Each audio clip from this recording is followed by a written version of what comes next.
le webinaire pour qu'il soit disponible parce que certains ne pouvaient pas assister au webinaire. Donc, je vais l'enregistrer. Comme ça, vous aurez toutes les informations.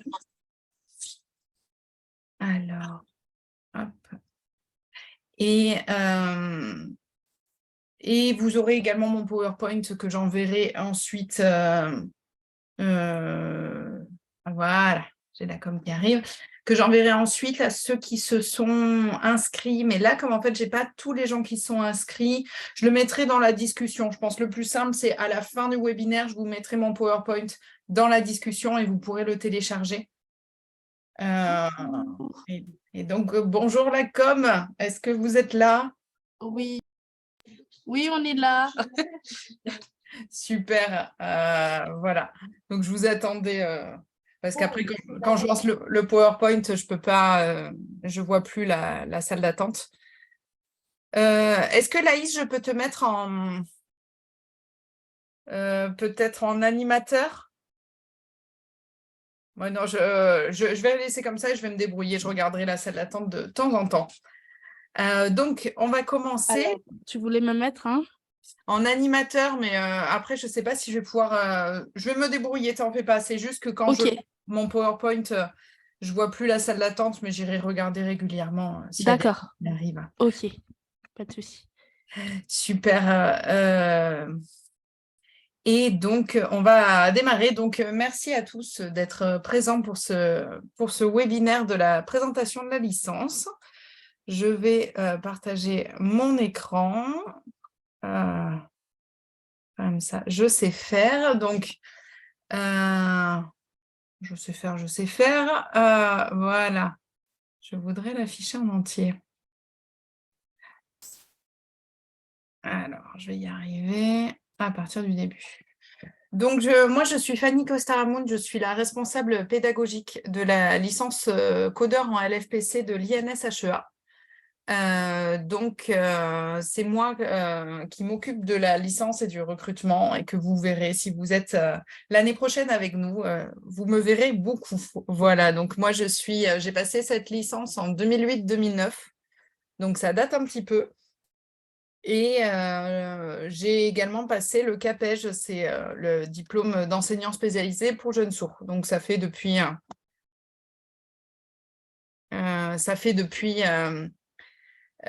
2009 que je suis dans le milieu de la surdité, donc ça commence à faire un petit peu. Et donc, depuis septembre 2021, je suis la responsable pédagogique de cette licence. Voilà. Donc, avant toute chose, je vais un petit peu expliquer pour celles et ceux qui ne connaîtraient pas le métier, mais vite fait, de codeur et codeuse en LFPC. Mais j'ai vraiment pas envie qu'on ne sache pas ce que c'est parce que voilà, c'est pas du tout connu. Souvent, les gens arrivent à la licence, voilà, ils viennent de découvrir ce métier. C'était mon cas en 2008. Donc, un codeur, une codeuse en LFPC, c'est un professionnel formé spécifiquement au domaine de la surdité.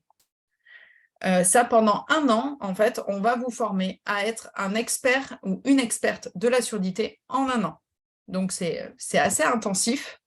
Et donc, mon codeur ou ma codeuse accompagne toutes les personnes sourdes ayant pour projet linguistique une communication en langue française orale. Ça, c'est important. On aura l'occasion d'en reparler en cours, bien évidemment. Mais là, donc, quand vous avez des personnes sourdes, elles ont la possibilité, donc les familles et la personne sourde, de choisir un projet linguistique signant, donc en langue des signes, ou un projet linguistique oralisant, c'est-à-dire où on va utiliser la langue française orale et on va du coup s'appuyer de la langue française parlée complétée. Donc là, cette formation, ça sera pour accompagner ces élèves sourds ayant fait un choix de communication en langue française orale. Donc, mon codeur ou ma codeuse, on ne va pas le cacher, je vais plutôt dire ma codeuse à 80%, voire plus. Le métier est quand même constitué de beaucoup de femmes. Mais là, dernièrement, on avait un garçon par promotion. Donc, je ne sais pas, l'année prochaine, qu'est-ce que ça donnera. Donc, le codeur ou la codeuse va utiliser un outil, c'est la langue française parlée complétée. Donc, on va trouver les sigles, la LFPC ou code LPC.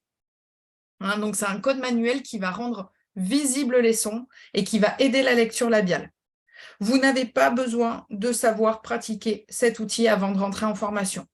Voilà, on part du niveau 0, novice. Si des personnes ont déjà des compétences, bah, voilà, sur les premiers cours, elles auront moins de cours à suivre, mais vous n'avez pas besoin, vous pouvez ne rien y connaître au niveau de la surdité, ni au niveau du code. On va vous former à être voilà, ces experts-là pendant 1 an. Donc, c'est une année, comme je le dis, un peu intensive, mais il n'y a pas de prérequis.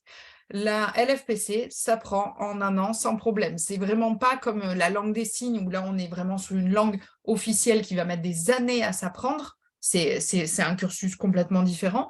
Là, vous êtes sur un outil qui va se greffer sur votre langue orale. Donc, on va voir un petit peu ce que c'est. Et donc, ça, je vous l'ai déjà dit, vous allez travailler avec des élèves sourds dont le projet linguistique est celui de la langue française orale.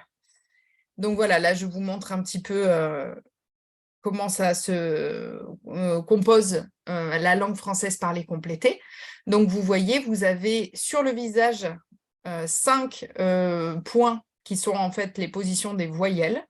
Et ensuite, vous avez des clés des consonnes. Vous voyez, la main, elle a différentes formes. Et si j'associe les deux, si j'associe une forme particulière de la main sur un lieu particulier du visage, je vais créer une syllabe. Comme là, vous voyez ce magnifique dessin sur la droite, on a du coup le mot « bonjour ». Donc le mot « bonjour », je vous le montre, fait par mes soins. Bonjour. Bonjour. Vous voyez, donc avec un effort, un jeu d'acteur absolument incroyable, vous avez donc, comme j'ai à la fois ma main sur le bon, qui a une forme particulière, qui est placée à un endroit particulier, à savoir la commissure des lèvres, ça va faire la syllabe bon. Ensuite, j'ai mon doigt qui a une position particulière, c'est le son qui a une forme particulière. Là, cette main, c'est le son J qui est posé sur mon menton où il y a la voyelle OU. Donc, ça va me faire la syllabe joue. Joue.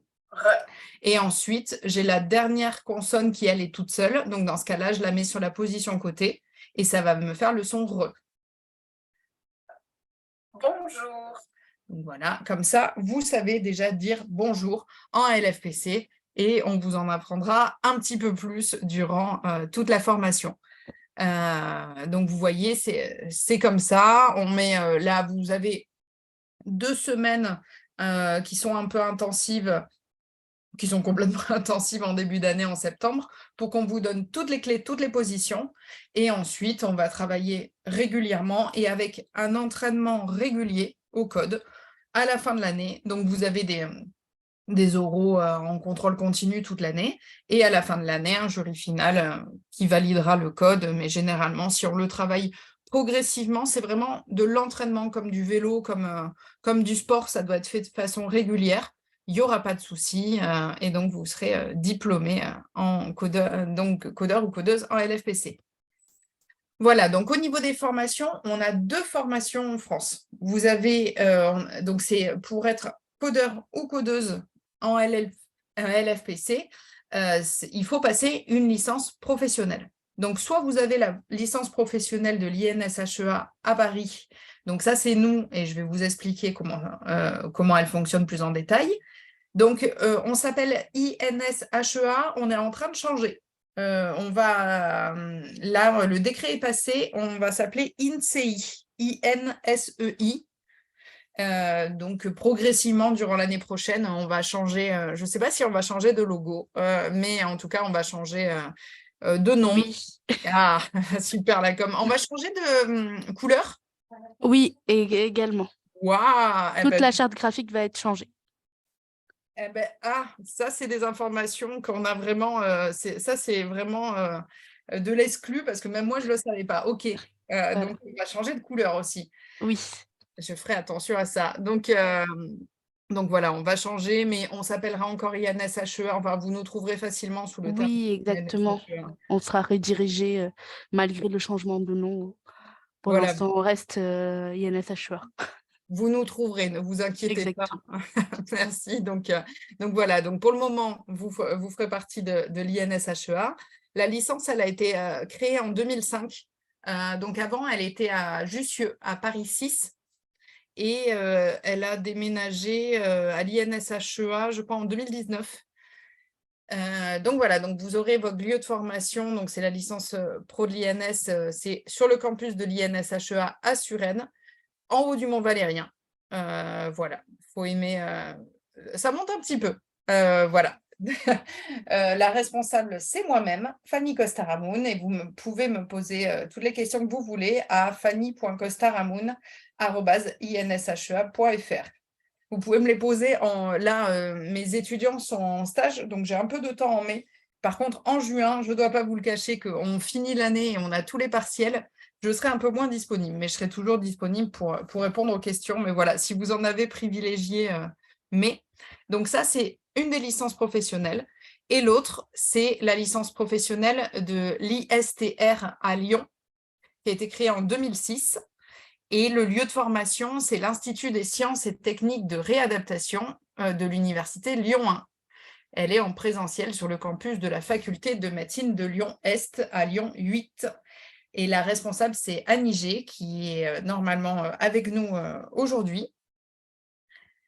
Et donc, vous pouvez la contacter sur le mail que je vous ai mis. Et là, vous avez des photos de Lyon 1. Voilà, vous pouvez aller soit à Paris, soit à Lyon 1, soit à Lyon tout court. Et voilà, c'est les deux seules formations qui vous permettront d'être codeur ou codeuse. C'est les deux centres de formation possibles. Il y en a, voilà, il y en a pas d'autres. Et donc, soit vous êtes près de chez nous, dans le nord, vers Paris, soit vous êtes plutôt dans le sud-est, et là, vous pouvez aller à Lyon. Voilà, ça, c'est les deux centres de formation. On est en relation tous les deux, et on a des choses qui sont un peu différentes, évidemment, dans les formations, mais l'objectif est le même, de former des codeurs et des codeuses en LFPC pour pouvoir en avoir sur le terrain, parce que très clairement, on manque de codeurs et de codeuses sur le terrain. Ça, c'est vraiment l'une des grosses difficultés qu'on rencontre, c'est qu'en fait, moi, et je pense que pour Anne, c'est pareil, je reçois des offres d'emploi que je ne peux pas fournir. Donc, on me dit, je recherche une codeuse, un codeur pour tel centre dans telle région de France, et je ne peux pas y répondre. Je n'ai pas assez d'étudiants pour pouvoir couvrir tous les besoins du terrain. Donc, je sais que des élèves sourds n'ont pas de codeur ou n'ont pas de codeuse à l'heure actuelle parce que on n'a pas assez de professionnels sur le terrain. Donc, c'est pour ça aussi qu'on fait ces webinaires-là, parce qu'on essaye de former au maximum pour pouvoir un petit peu remplir ce terrain où il nous manque des gens, en fait. Voilà, là, à l'heure actuelle, mes étudiants sont en stage, et j'ai des centres qui me contactent régulièrement pour savoir si mes étudiants seraient intéressés pour travailler là dès septembre. L'année dernière, certains étaient embauchés dès mai, en fait. Donc voilà, c'est vraiment, et c'est pas des beaux discours, mais vraiment, si vous voulez être codeur, donc après, ça dépend des régions, mais il y a possibilité de 100% d'embauche à la fin de votre formation, parce que les centres vraiment cherchent à recruter. Donc après, ça dépend, voilà, il y a des régions où il n'y a pas de centre spécialisé. Bon, ça règle un peu l'affaire. Mais là, je sais qu'à Paris, il y a de nombreuses offres d'emploi qui ne sont pas pourvues. Donc, si vous vous formez en septembre 2023, en juin 2024, vous pouvez déjà savoir que vous allez être embauché en CDI quelque part. Voilà, donc je reviens à la licence professionnelle de l'INSHEA. Donc Anne dit, en tant que responsable de la licence, je reçois de nombreuses offres d'emploi qui ne sont pas pourvues sur toute la France. Voilà, vraiment, on n'est pas en train de mentir, d'enjoliver pour faire bien, pour que vous veniez en formation. C'est concrètement le cas. Nous avons des offres d'emploi tout le temps qui ne sont pas pourvues. Donc, si vous voulez faire ce métier, vous êtes embauché à la fin de votre cursus, voire même avant. J'ai des étudiantes qui faisaient même quelques heures de code pendant la formation, tellement tellement les centres voilà, ne trouvaient personne. C'est vraiment, voilà, c'est 100% d'embauche à la fin de la formation. Alors, entre-temps, donc, pour rentrer dans la formation professionnelle, vous devez être titulaire d'un diplôme national sanctionnant 2 années d'enseignement supérieur validé, donc c'est-à-dire un bac+2. À l'heure actuelle, j'ai des étudiants qui sont venus me voir en me disant « mais moi, je finis ma L2, donc je ne peux pas vous prouver que je l'ai ». Et donc, dans ce cas-là, il n'y a pas de problème, on le met sur votre dossier, vous pouvez tout à fait candidater et on met que on réunira un jury et on mettra avis favorable ou défavorable et en attente de la validation, donc voilà, au courant mai ou juin. Et si c'est validé, dans ce cas-là, il n'y aura pas de souci. On est au courant voilà, que les années universitaires finissent plus tard, donc ça ne vous empêchera pas de candidater. Donc vous pouvez avoir un bac+2. On a aussi des possibilités pour les professionnels de la surdité déjà en poste de venir dans la formation, des professionnels de la santé et surtout ce qui est important, c'est que vous pouvez faire une validation des acquis personnels et professionnels, une VAPP, partielle ou totale, si vous n'avez pas de bac+2. Vous n'êtes pas obligé d'avoir un bac+2. Voilà, il y a un dossier qui est disponible sur la page de la licence. Je mettrai le lien est à la fin de mon PowerPoint. Et vous pouvez remplir ce dossier, prouver voilà, que vous avez un certain nombre d'années d'expérience professionnelle qui ne sont pas nécessairement en lien avec le domaine de la surdité. Hein. Nous, on a eu, par exemple, ce qui est fréquent, c'est des personnels AESH, des accompagnants d'élèves en situation de handicap qui, voilà, qui nous prouvent qu'ils ont fait plusieurs années d'expérience professionnelle et avec un bon dossier où on nous explique la motivation et le parcours, on peut valider et dire très bien, vous n'avez pas de bac+2, on valide votre dossier et vous rentrez en formation, donc à bac+2, même si vous ne l'avez pas. Donc ça, n'hésitez pas, il ne faut pas que ça vous freine si vous n'avez pas un bac+2. Si vous faites voilà, ce dossier-là, ça arrive tous les ans, des gens qui sont en reconversion, par exemple, et qui n'ont pas ce bac+2 et qui, on va valider leur dossier s'il est complet, et ensuite qui vont entrer en formation et qui vont être diplômés codeurs sans souci et qui, du coup, sans avoir un bac+2, se retrouveront à la fin de l'année avec un bac+3. Donc ça, c'est tout à fait possible. Voilà, donc au niveau du planning, la licence professionnelle, c'est une formation d'1 an, de septembre à juin. On m'a demandé sur les réseaux sociaux l'autre jour, mais comment c'est possible qu'il faille 3 ans de licence pour être codeur, pour apprendre la LFPC? Ça ne met pas tant de temps. Donc, j'ai rectifié, bien sûr que non, ce n'est pas 3 ans, c'est une licence professionnelle. Donc, c'est-à-dire que vous commencez à bac+2 et vous finissez à bac+3. C'est 1 an, de septembre à juin. Vous avez en tout, sur septembre à juin, 17 semaines de présentiel durant toute l'année. Donc, 15 semaines de cours et 2 semaines de partiel en janvier et à juin. Donc ça, et en juin, c'est à Suresnes, près de Paris. Pour ceux qui ne connaissent pas, voilà, il faut prendre la ligne L ou le tram. Voilà, il y a plusieurs moyens de venir vers nous. Et dans ces semaines de présentiel, vous avez certains cours qui seront en commun avec d'autres formations de l'INSHEA. Donc, vous allez pouvoir rencontrer d'autres formations voilà, sur le domaine de la surdité. Vous allez être regroupés, donc ça vous permettra de rencontrer voilà, des futurs enseignants, des gens qui veulent se spécialiser sur la surdité. Vous rencontrerez aussi dans les couloirs, on a tout type de formation pour les élèves sourds, les élèves aveugles, les élèves ayant des troubles du langage. Donc, c'est assez varié, toutes les formations qu'on a à l'INSHEA. Je vous invite à regarder les nombreux DU qu'on a. Moi, j'ai envie de tous les faire, mais je n'ai pas le temps. Mais voilà, on a pas mal de formations et notre but, c'est de pouvoir un petit peu regrouper pour que vous puissiez être en contact avec d'autres types de métiers. On trouve ça intéressant. Voilà. Donc, vous avez... ça n'a pas marché, voilà. Donc, je résume, vous avez 17 semaines de présentiel et vous avez 8 semaines de distanciel. C'est-à-dire que vous allez avoir 6 semaines de cours en distanciel. Donc là, il y a intérêt à avoir une connexion Internet qui marche. Normalement, c'est votre cas, ceux qui assistent au webinaire. Parce que vous aurez des cours qui sont bien évidemment obligatoires. Ce n'est pas parce qu'on est à distance que c'est facultatif. Mais vous aurez 6 semaines de cours. Et vous aurez 2 semaines de rédaction pour le projet Tutoré, qui est un mémoire professionnel. On va vous laisser 2 semaines où vous pourrez faire vos recherches, où vous pourrez faire votre écriture de mémoire. Voilà. Ça, c'est 8 semaines en tout. Et vous aurez aussi une formation pratique de 11 semaines de stage. En fait, voilà, si on n'est que 17 semaines, pardon, à l'INSHEA, c'est parce qu'en fait, vous passez beaucoup de temps en stage.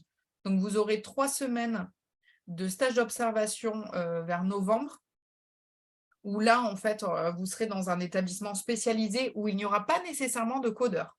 Ça peut être un établissement spécialisé près de chez vous, où ça va être 100% en langue des signes. C'est pas grave. Le but, c'est d'aller observer comment fonctionne un établissement spécialisé, comment fonctionne une équipe pluridisciplinaire, que vous alliez observer des profs, faire cours, vous pouvez aller observer des interprètes, des codeurs s'il y en a, les orthophonistes, les médecins ORL, voilà. C'est vraiment d'aller avoir un premier pas au niveau dans le domaine de la surdité.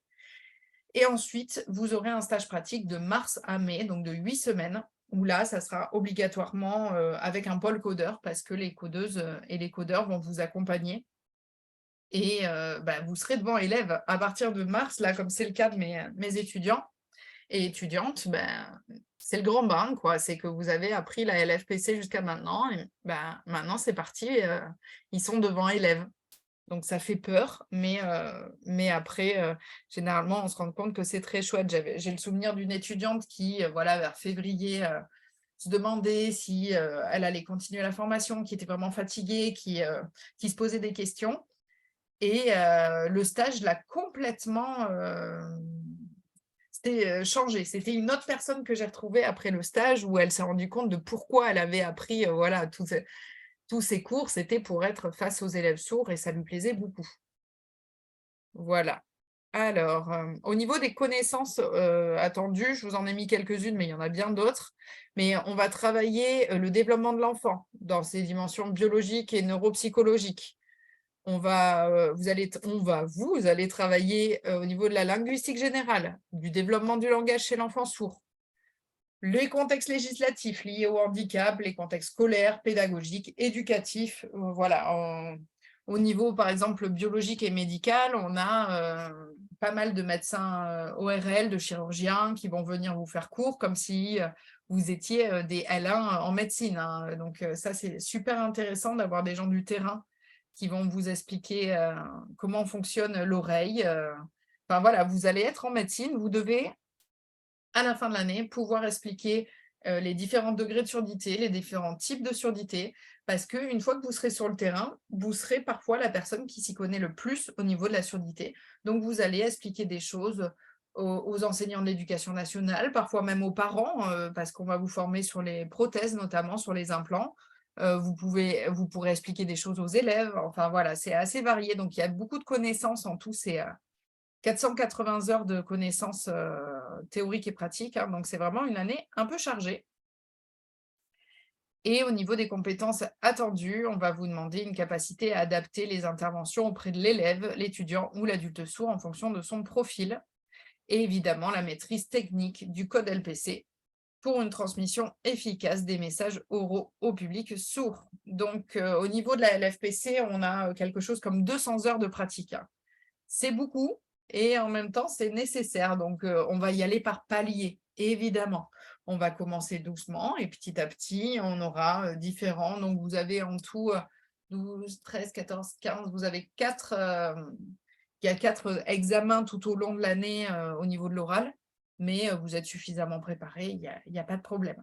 Aussi, ce qu'on a trouvé important, c'est de mettre 18 heures d'initiation à la langue des signes. Donc, la langue des signes, je rappelle, ce n'est pas du tout la langue française parlée complétée, mais comme vous allez vous retrouver en stage avec peut-être des élèves qui signent, c'est important aussi de savoir quelques signes. Donc, vous serez formé par les professeurs sourds du pôle sourd de l'INSHEA.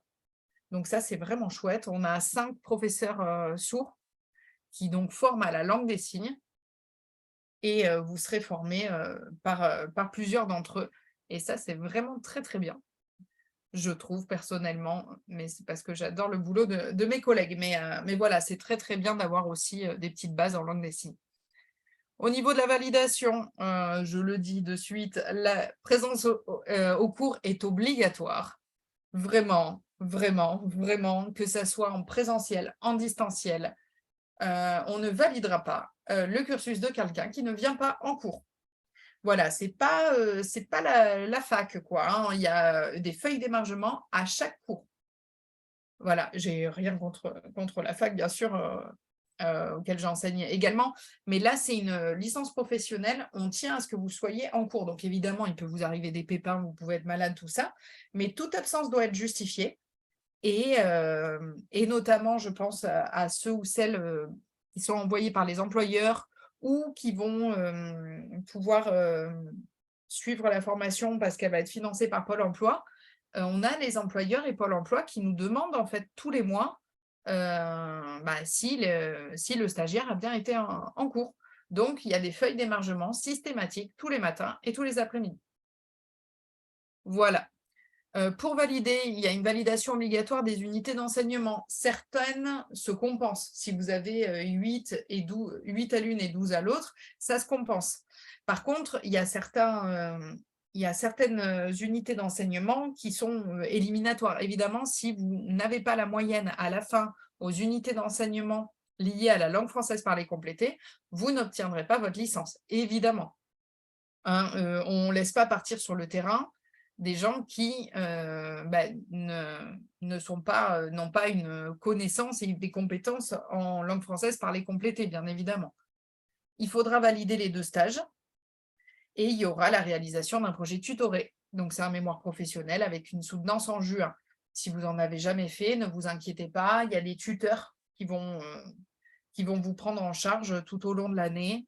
Et c'est vraiment se poser une question et y répondre à l'aide de questionnaires que vous enverrez aux gens du terrain et de montrer des connaissances que vous avez acquis durant l'année. Mais il n'y a vraiment pas de souci sur le projet tutoré. C'est comme le reste, avec un travail régulier, il y a vraiment aucun problème. Voilà, l'obtention de la licence professionnelle donne lieu à l'attribution de 60 crédits européens, soit 180 crédits européens à l'issue du cycle licence. C'est vraiment comme toutes les formations universitaires. L'INSHEA, on est voilà, un campus particulier, mais on est sur tout ce qui est les mêmes cadres européens que toutes les autres licences. Par contre, nous, on a la différence de ne pas passer par Parcoursup. Voilà, donc ça, pour ceux et celles qui voudraient candidater, donc c'est directement sur le site de l'INSHEA, vous allez sur la page de la licence et il y aura un lien pour cliquer, et donc vous remplissez vos dossiers, et donc on vous donnera une réponse, mais le jury va décider si oui ou non c'est bon. Mais voilà, vous ne passez pas par Parcoursup. Ça, c'est vraiment important à retenir. Pour le moment, on n'est pas encore à Parcoursup. Donc, comment candidater? Les dossiers de candidature, CV, lettre de motivation, attestation de diplôme ou d'employeur. Au niveau de l'admission, on va examiner vos dossiers. Il y aura un entretien personnel de sélection ensuite, c'est-à-dire que vous ferez un petit Zoom avec moi et peut-être ma directrice adjointe si elle a l'occasion de participer. C'est vraiment pas compliqué, hein. C'est juste pour vérifier la maîtrise de la langue française, histoire qu'on soit bien au clair, parce que évidemment, pour faire ce métier, vous devez maîtriser parfaitement la langue française. C'est-à-dire que vous pouvez tout à fait être d'origine étrangère. Par contre, vous devez parler parfaitement le français. Je ne vous demande pas de me faire des subjonctifs présents absolument incroyables, mais par contre, vous devez être locuteur de la langue française ou locutrice de la langue française. Hein, parce que après, ce qui va se passer en classe, c'est que vous allez écouter du français et vous allez devoir le redonner. Donc, si vous ne comprenez pas le français, forcément, ça va poser question. J'ai eu une candidate qui m'avait déposé son dossier et elle avait un niveau B1 en français. Donc, c'est-à-dire que B1, ça ne vous permet pas, c'est utilisateur intermédiaire. Par exemple, vous ne pouvez pas suivre des cours au lycée parce que vous n'avez pas un assez bon niveau de langue, vous ne comprenez pas. Mais moi, je lui ai dit que ce n'était pas possible. Voilà, il faut vraiment être soit français de naissance, soit avoir un très bon niveau. Voilà, moi, j'ai eu le cas d'étudiante qui était d'origine étrangère et ça n'a pas posé de problème parce qu'elle comprenait très bien le français, elle le parlait très bien. Donc, c'est juste ça, hein, le petit entretien de sélection, c'est juste pour qu'on soit bien au clair sur votre niveau de français. Mais il n'y a rien qui fait peur, vraiment, vous inquiétez pas là-dessus. Et mon calendrier, donc les dossiers sont à envoyer avant le 19 mai et le début de la formation est en septembre. Je vais me faire taper sur les doigts, mais on accepte les dossiers après. Mais on ne va pas vous empêcher si vous rendez en retard, mais rendez le mieux, c'est de rendre à l'heure, surtout que là, vous avez largement le temps, on est le 3 mai. Mais voilà, j'ai déjà pris des dossiers qui sont arrivés plus tard. Mais là, privilégié, on est le 3 mai, le dossier, il est facile à faire, donc vous me l'envoyez avant le 19 mai et on vous donnera une réponse dans les semaines qui suivent. Voilà. Après, donc au niveau, vous pouvez faire une poursuite d'études, hein, à Bac+3. Nous, c'est pas trop ce qu'on veut, hein. Forcément, nous, on veut vraiment que vous partiez sur le terrain. Mais en tout cas, voilà, on peut pas vous dire que c'est pas possible. Moi, j'ai fait la licence codeur et ensuite j'ai fait un master plus tard. Donc, c'est tout à fait possible. C'est pas parce qu'il y a le mot professionnel que vous n'aurez pas une possibilité de faire des études par la suite. Voilà, il y a de nombreuses codeuses qui ont pu faire ensuite des études. J'en connais même une, Laura Machard, qui a fait une thèse, qui a soutenu sa thèse en septembre et qui l'a obtenue. Donc, vous pouvez faire ça. Mais nous, quand même, voilà, quand je vois les dossiers qui nous disent que je fais de la licence parce qu'après, je veux faire des études, nous, ce qu'on recherche quand même, on ne va pas vous le cacher, c'est que vous partiez sur le terrain. Parce que comme je vous ai dit, il n'y a pas assez de codeurs sur le terrain. Donc, ça va pas on va pas ne pas prendre un dossier parce que vous dites que vous voulez continuer les études. Mais c'est vrai que notre objectif, c'est vraiment plutôt que vous partiez voilà, sur le terrain, être codeur à la fin de l'année. Au niveau des employeurs, certains d'entre vous m'avez envoyé des mails, là on a pu échanger, et notamment sur l'idée, mais je ne trouve pas dans ma région, l'éducation nationale, ils ne mettent pas des offres d'emploi. Parce que ce n'est pas l'éducation nationale qui va vous employer. Voilà, hein, donc le codeur, il va travailler en tant que salarié ou en tant qu'auto-entrepreneur, hein, vous pouvez être à votre compte, mais vous pouvez être aussi salarié et vous allez travailler dans le médico-social, hein.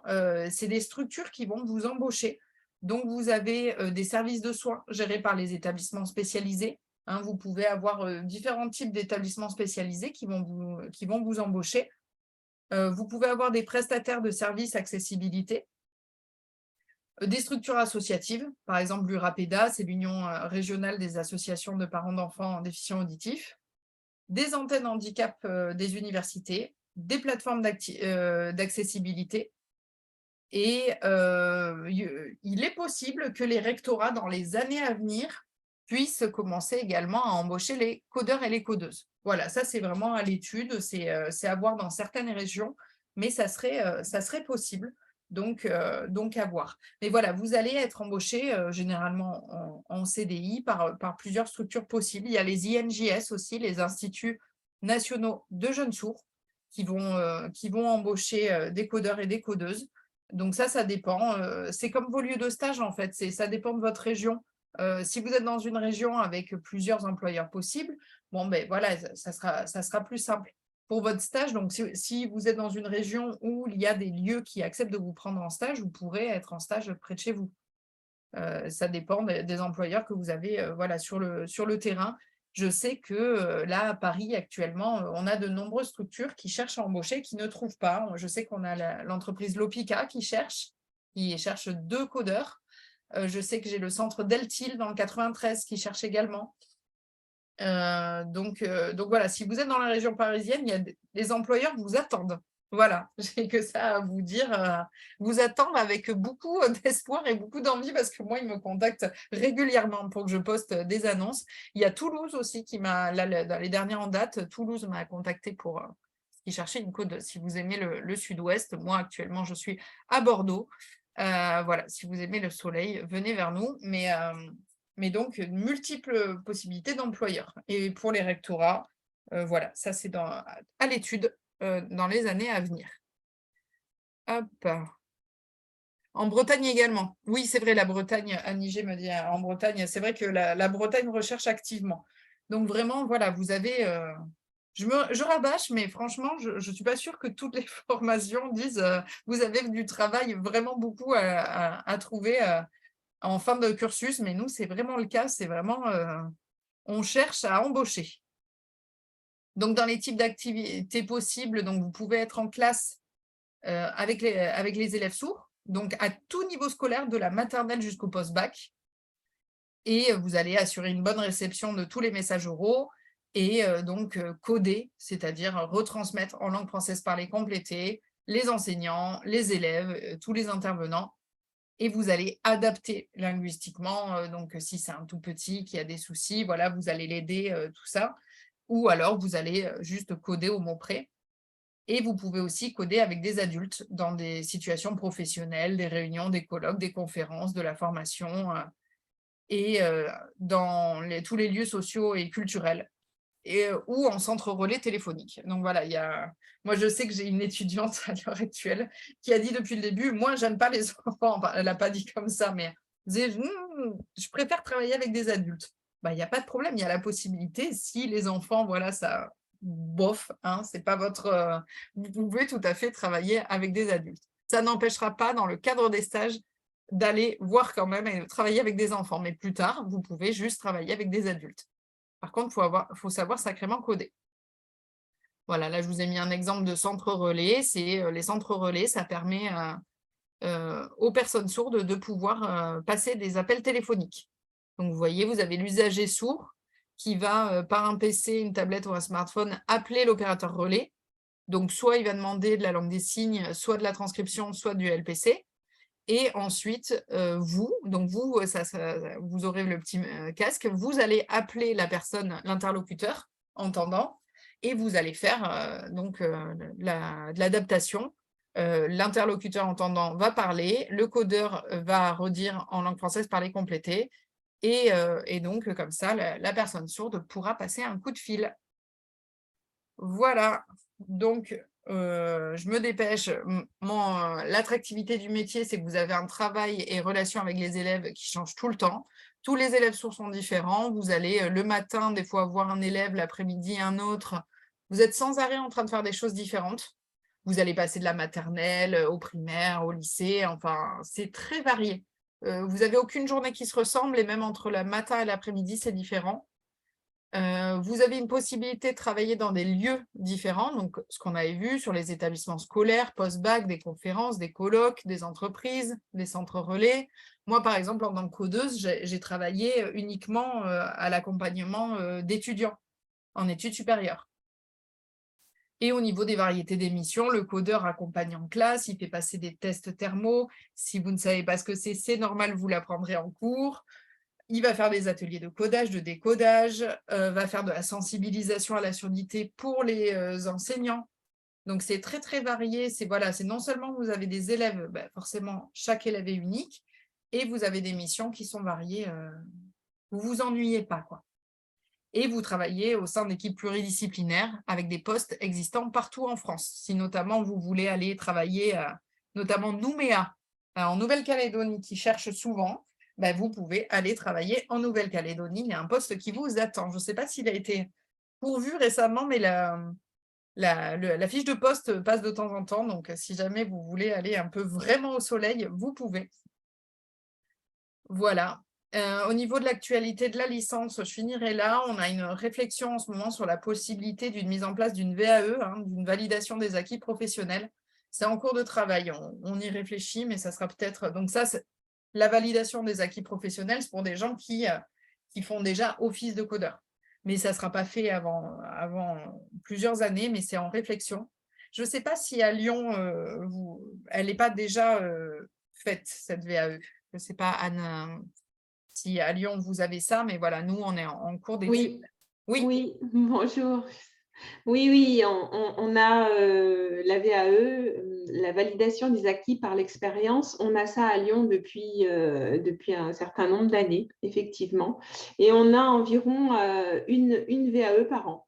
ah d'accord. Mais Une voilà, à deux VAE par an. Donc, il y a un service VAE à l'Université Lyon 1 qui gère l'accompagnement. Et moi, en tant que responsable pédagogique, je gère aussi l'accompagnement du dossier VAE de la personne. Et voilà. donc, je suis jury aussi. Donc, Voilà. c'est bien ce qui me semblait, que voilà, Lyon avait ça. Nous, dans le passé, il y avait une VAE, et là, actuellement, il n'y en a plus, mais peut-être il y a une idée d'en avoir une plus tard. Donc, ça ne vous concerne pas, mais je mets l'information quand même au cas où. On ne sait jamais qui suit le webinaire. Et donc, Lyon en a une. Donc, en attendant, allez plutôt vers Lyon. Et nous, quand on aura, j'en ferai la promotion plus tard. On a une réflexion sur la possibilité d'une mise en place d'alternance, mais ça, c'est encore à l'état de projet. Mais voilà, ça pourrait être intéressant dans les années à venir. Hop. Et voilà, ça, je pense qu'on va le travailler avec Lyon quand même.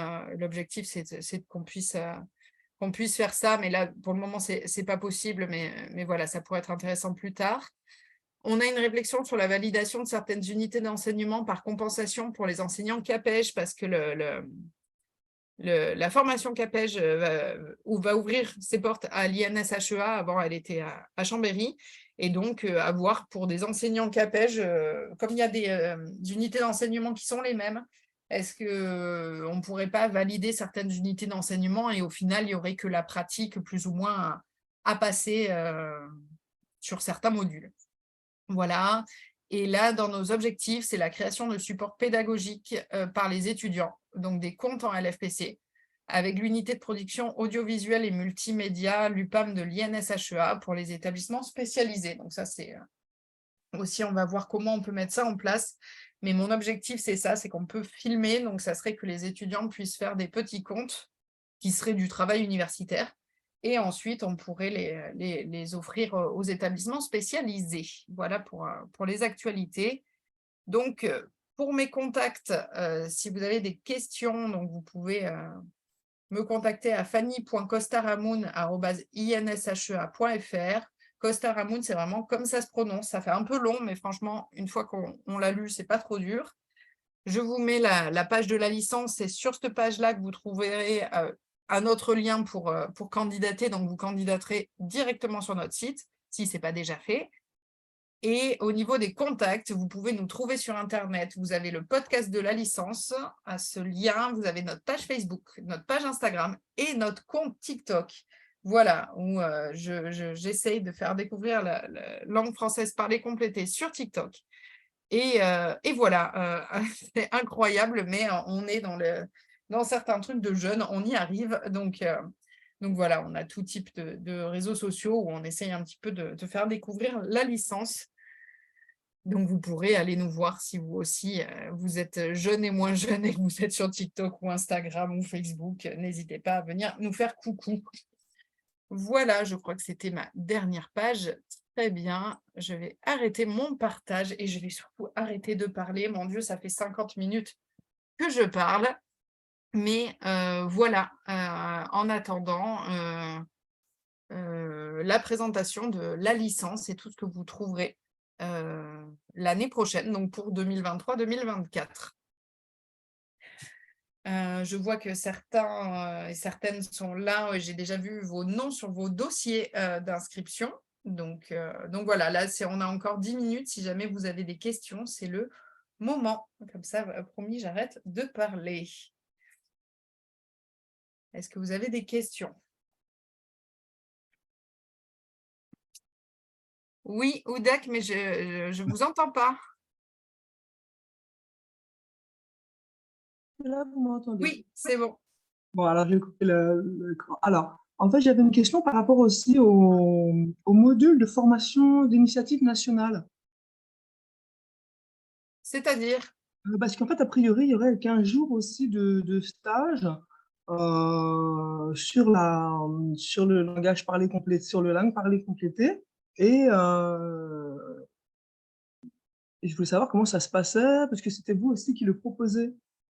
Ah, le mine? Oui, oui, Ah c'est oui, pardon. Oui, alors ça, c'est pour les professionnels de l'éducation nationale, d'accord. c'est ça? Oui, ça doit être ça, oui, oui. Donc ça, les mines, donc effectivement, c'est 2 semaines dans l'année.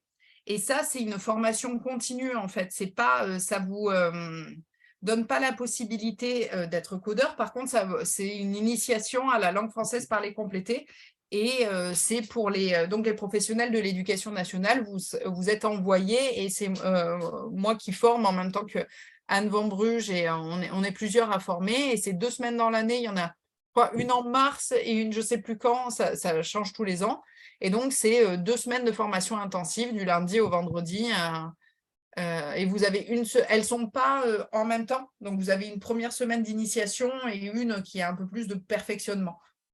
Voilà. Et donc, ça, vous devez les demander si vous êtes professionnel de l'éducation nationale, vous les demandez à l'éducation nationale qui vous enverra en formation.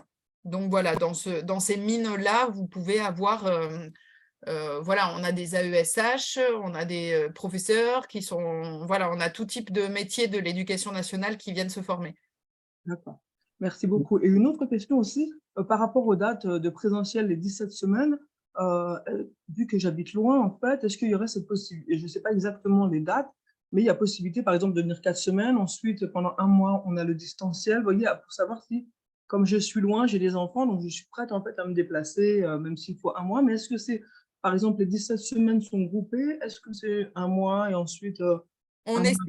oui, on essaye de, alors, je vais essayer de vous trouver ça. Alors, il faut juste que je retrouve où je l'ai mis. Je vais vous. Il faut que je retrouve mon mot, c'est pour 2023, 2024. En fait, on est actuellement en train de faire le planning, donc c'est pas encore, voilà, planning de projection. Je partage mon écran. Là, c'est pas du tout encore le planning où on est sûr que c'est ça, hein, mais vous voyez, en bleu, ce sont les semaines de présentiel. Donc, on essaie de les rapprocher quand même. Avant, on avait 4 semaines de distanciel là en début et en fait, on les a décalées parce que les étudiants, plusieurs promotions nous ont dit que c'était trop. Parce que ensuite, c'est très difficile de ne pas pratiquer en fait. Mais voilà, on essaye de les regrouper un maximum. Donc, c'est par tranche de 2 semaines si vous voulez pour le premier semestre. C'est 2 semaines, 2 semaines, 2 semaines. Et là, en jaune, c'est En janvier, je les crois que c'est vacances. ça. Ensuite, le lieu de stage, en vert, c'est le stage. Donc, ça peut être complètement fait près de chez vous s'il y a un lieu qui vous accepte. D'accord. Voilà, ensuite, c'est pour le semestre 2, c'est par tranche de 3 semaines. Mais on a essayé de les regrouper. Ok. Bah, merci. Envoyez, Super. envoyez-moi un mail et je vous enverrai cette. Merci Alors, beaucoup. c'est vraiment, c'est pas encore sûr, mais normalement, ça ne devrait pas bouger. Et surtout, généralement, c'est du lundi au jeudi, les cours. C'est du lundi au jeudi et le lundi matin, on ne commence pas avant 9h30. Comme ça, on laisse aux gens la possibilité d'arriver. Parce que moi, j'arrive de Bordeaux, hein, de toute façon. Donc, Ok. moi, je suis pareil que vous. Je suis dans les trains. Donc, il Moi, y je a suis à Périgueux. Pas Ah, très ben loin. voilà, on se retrouvera dans le train. Ça sera pareil. Donc, voilà, si vous voulez. Donc, ça, c'est vraiment à l'état d'ébauche, mais je peux vous l'envoyer. Un mail. Envoyez-moi un mail et je vous enverrai cette simulation pour l'année prochaine. Mais il y a cette idée-là, donc voilà, 9h30. Et généralement, les cours, ça a lieu soit de 9h à 16h, soit de 9h30 à 16h30. Donc, le jeudi, on finit à 16h pour que tous ceux qui aient les trains puissent pouvoir repartir le plus vite possible. Voilà, on a chaque année des gens qui ne sont pas parisiens. Et donc, vous pouvez, dans ce cas-là, donc on a des possibilités d'hébergement. C'est compliqué parce qu'on va être en travaux l'année prochaine. Donc, on en aurait, je croise les doigts, jusqu'en février. On attend d'avoir l'accord de tous les travaux, tout ça. Mais si on a l'accord, on pourrait avoir voilà, peut-être des possibilités d'hébergement sur le site jusqu'en février. Et après, de toute façon, février, vous restez jusqu'en mars. Hein, donc, au pire, mais voilà, il y a cette possibilité-là. Il y a possibilité de restauration sur le site aussi. Vous pouvez manger. On a un restaurant universitaire qui, comme j'ai des collègues, je vais pas, qui est ce qui est, c'est mangeable. Voilà. Des fois, c'est bon. Des fois, le mardi, c'est frites. Voilà, j'essaye de vous vendre un peu le truc. Mais voilà, il y a possibilité, souvent les étudiants, ils s'amènent à manger parce qu'on peut réchauffer, il y a des micro-ondes pour réchauffer au niveau du foyer. Et voilà, donc, mais c'est conçu pour les gens qui sont pas de Paris. Donc vraiment, là, je sais que une étudiante, je sais plus d'où elle arrivait aussi. Je sais qu'on a possiblement la Lorraine. Donc voilà, donc 9h30, ça vous permet d'arriver et on repart vraiment le jeudi. On fait tout pour que vous repartiez, vous puissiez prendre les trains. On finit à 16h. Généralement, les étudiants demandent à partir avant, mais quand je fais les cours plus tôt, ils demandent encore à partir avant. Donc, j'ai mis 16h parce que sinon, on essaye toujours d'avoir le train d'avant. Et ensuite, tout le monde se retrouve à Montparnasse ou Gare du Nord ou Gare de Lyon. Ou, voilà, donc ça là-dessus. Et donc, aussi, moi, ce que je proposais aux étudiants qui ne sont pas parisiens, certains peuvent louer des Airbnb ensemble parce que c'est que pour 3 nuits au final. Et donc, c'est déjà arrivé de faire des choses comme ça. Voilà.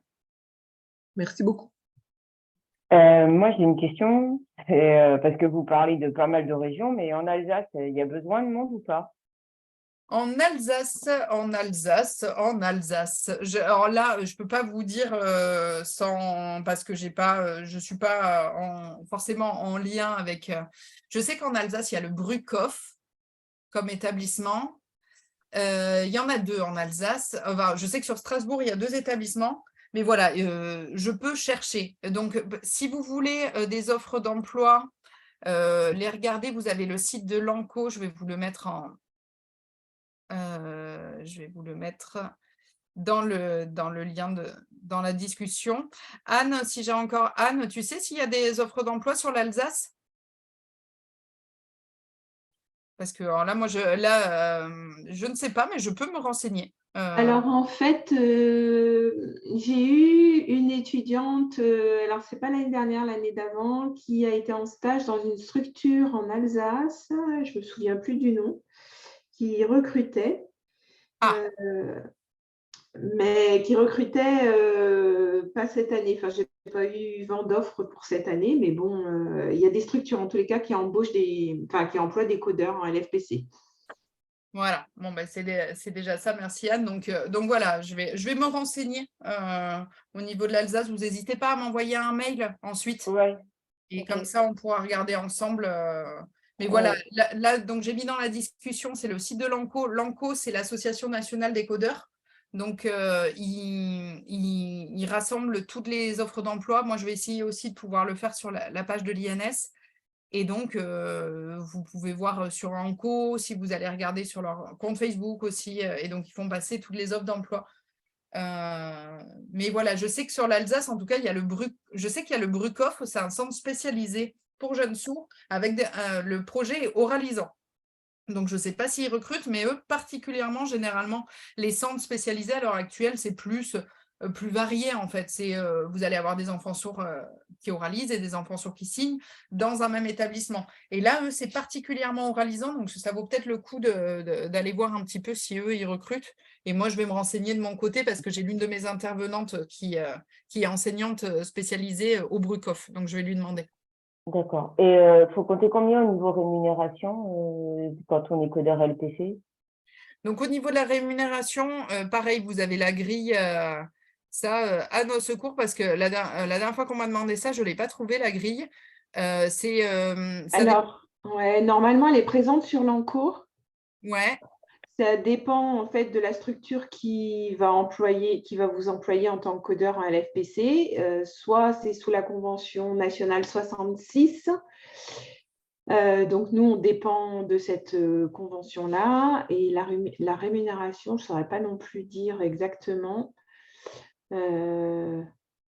Moi, j'ai le point d'indice, donc Ouais, mais ça ne nous donne pas grand-chose. Après, je crois que dans son annonce, par exemple, Opica, donc l'entreprise de Paris, elle a spécifié sa rémunération. Alors, je ne sais pas si elle l'a spécifié cette année. Et j'étais en train de vous écrire qu'il y a le centre de déficients auditifs, l'Institut pour déficients sensoriels, le phare à Ilzac. Ah, dans mais le oui, ouais. C'est eux qui m'avaient pris, qui recherchaient une codeuse et qui m'avaient pris une étudiante en stage. Voilà, et puis vous aurez quelqu'un de Lorraine qui sera pas loin, le point d'indice. Mais voilà, je vous ai mis dans la discussion, parce qu'en fait, Le point d'indice. voilà, vous avez les conventions, si vous voulez, soit vous dépendez de la convention 66, c'est le médico-social, soit de la 51, là c'est plutôt l'hospitalière. Et voilà, éduque en convention 66. Mais voilà, sur la convention 66, il y a la grille de référence pour les codeurs. Il faut vraiment que je pense à la mettre dans mon PowerPoint. D'accord. J'ai une dernière question. Quand on postule, on dit si on veut aller à Paris ou à Lyon, ou alors c'est pris en fonction des places disponibles. Alors, soit vous postulez à Paris, soit vous postulez à Lyon, c'est sur les deux sites. D'accord.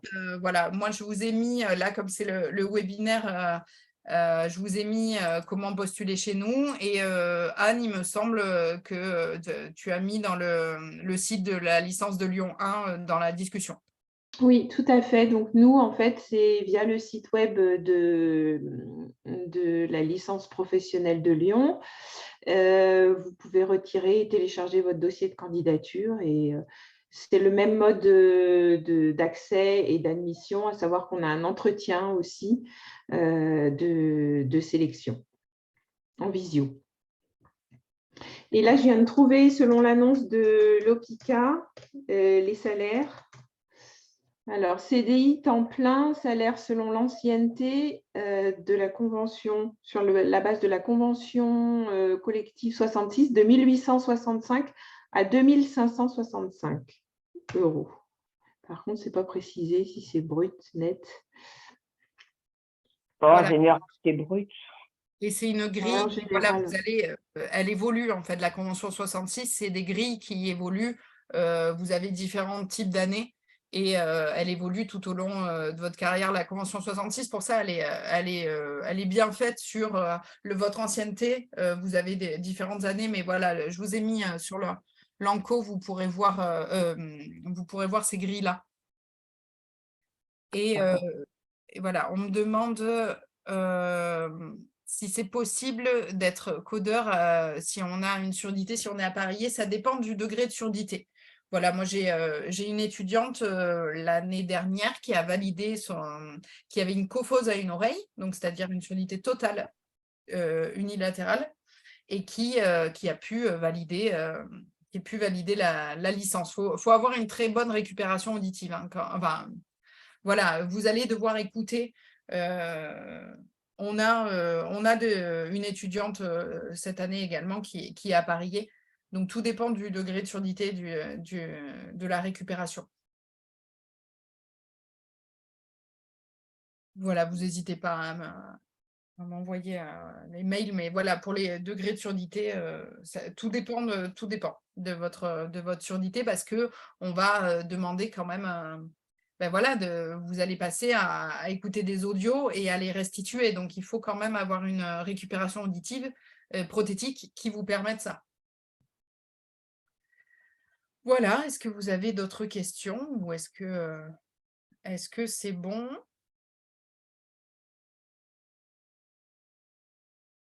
Voilà, je crois que j'ai fait le tour. Donc, vraiment, les lieux de stage, si vous en avez autour, je vais vous mettre la cartographie.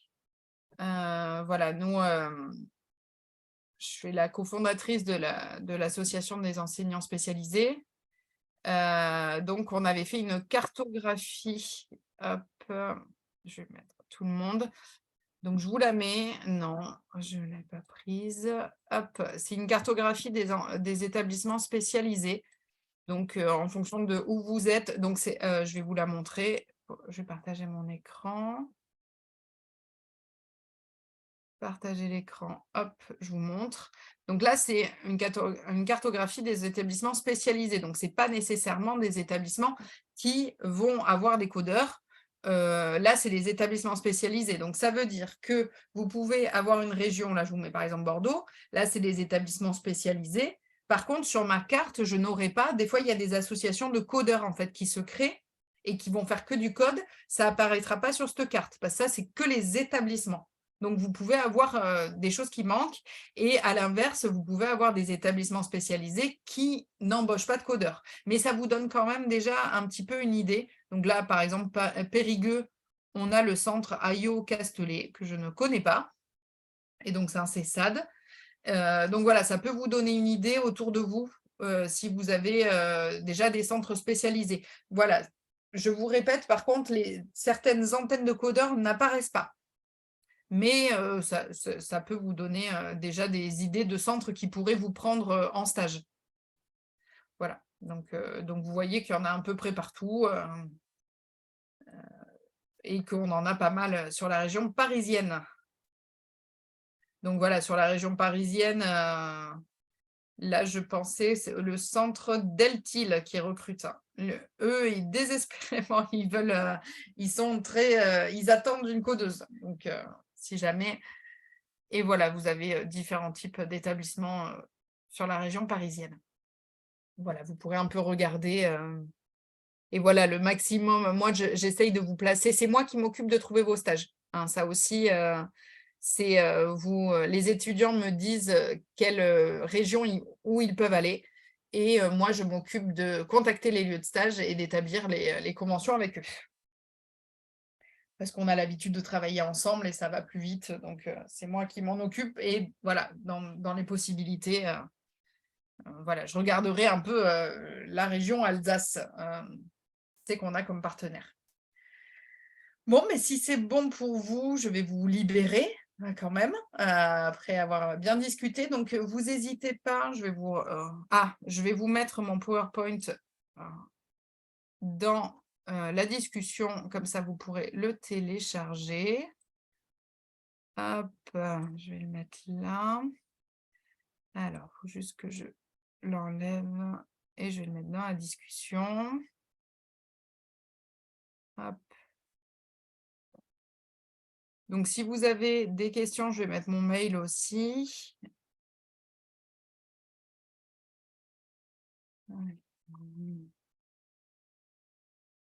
Mon PowerPoint, présentation. Voilà, je vous le mets dans la discussion.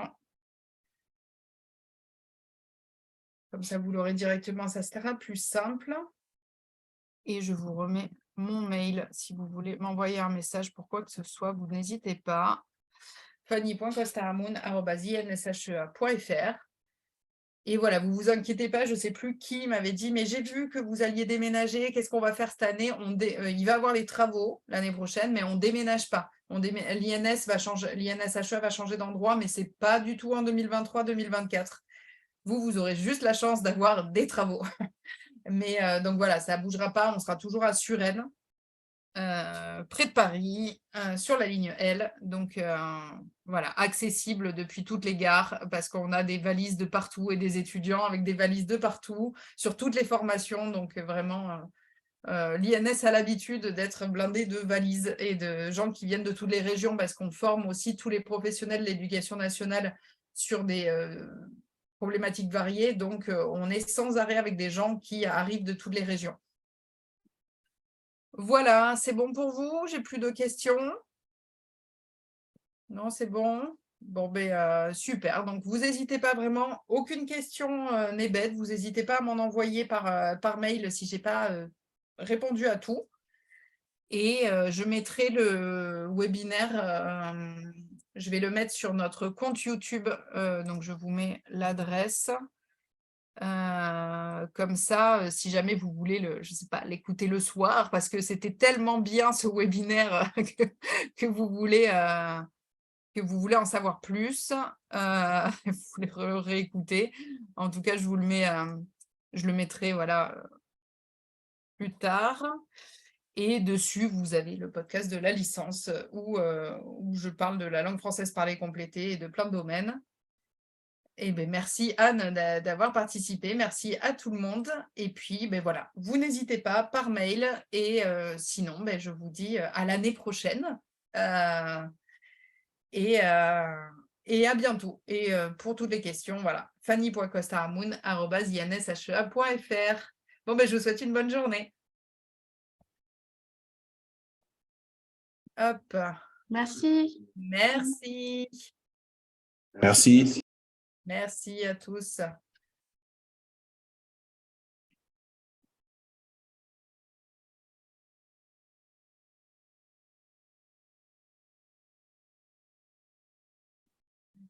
Hop, fin de l'enregistrement.